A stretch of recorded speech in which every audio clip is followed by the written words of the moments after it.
All right, hey there crew, happy Friday. We've made it through another week together. Congratulations.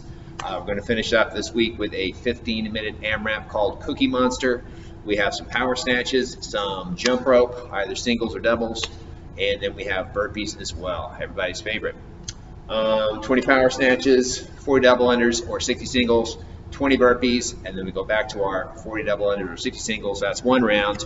15-minute AMRAP. We're looking to get at least 3, maybe as many as 5 rounds in today's workout. Good way to think about these, good way to start these ones out in particular is starting how you think you're going to finish. As usual, these kind of workouts, if we start super fast, 3, 2, 1, and start flying, we tend to burn out and get slower and slower and slower. It's better to actually start off on your first round in what you think your third or fourth round is going to look like. So we're looking for a more consistent pace. This generally just makes for a better workout, better benefit to you and your body, and the less painful, really, you know, rather than dredging your last couple rounds and just really suffering because you went too fast on your first one.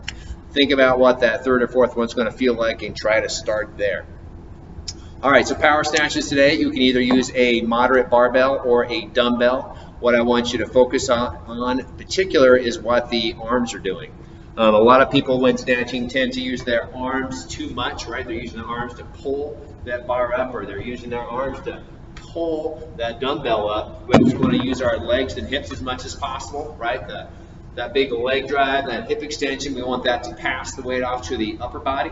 Our lower half is a lot stronger than our upper half, so yeah, if we're consistently trying to pull that bar up and overhead or the dumbbell, upper body's going to get very fatigued, particularly when we're pairing that with jump rope and burpees. We want to use our legs. So to that end, when we are pulling from the ground today, what we really want to focus on is that big extension. The arms are still long before that weight goes up overhead. Exact same thing with the dumbbell, right? We want to get to full extension of the legs and hips where the arm is still long before going up overhead, right? So lots of legs and hips doing the work. So to that end, as part of your warm-up, what I want you to do if you're doing this at home, particularly with a dumbbell, same thing with the barbell though, is you want you to try some deadlifts first, just standing up, getting a feel for what it feels like to extend the knees and hips with the arms straight, right? Do that, 5 or so times. Then I want you to do some jump shrugs, still keeping the arm extended, right? Jump shrug and just pull up, right? Just think about kind of getting up off the air, getting that speed and momentum with the arms still straight. Then we add the high pull to that, right? So jump shrug and high pull.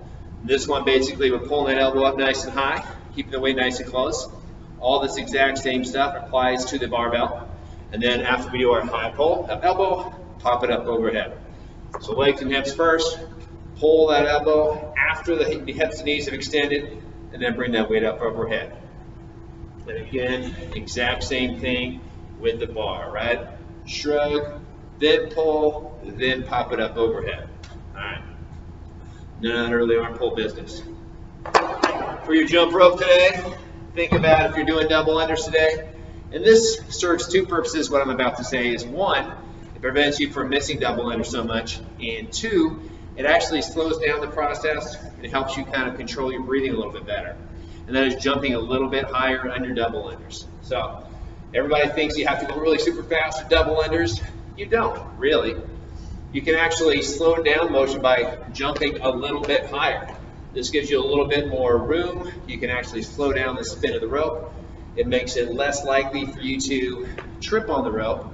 And extra added bonus, if you do hit yourself with the rope, it actually hurts a little bit less, right? Because it's moving a little bit slower.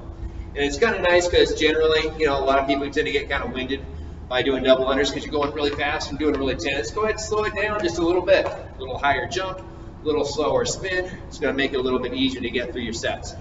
The same thing applies to single unders as well, especially if you tend to trip on the rope a lot. Just make your jump a little bit higher. And then burpees today, of course, standard burpees. I want to see all you guys fully extending those hips and knees at the top, right? So chest and thighs at the bottom. And make sure that our finish position of the burpees is fully extended. See, my hips are fully extended there, looking straight ahead, as opposed to finishing up my burpee looking something like this, where my hips are not extended. We're going to stand all the way up at the top on our burpees. All right? That's about all I got for you guys. We're shooting for 3 to 5 rounds today, somewhere in there. I'd say probably about 4 rounds on average for most folks. So work hard, get it done. Happy Friday. Have a great weekend.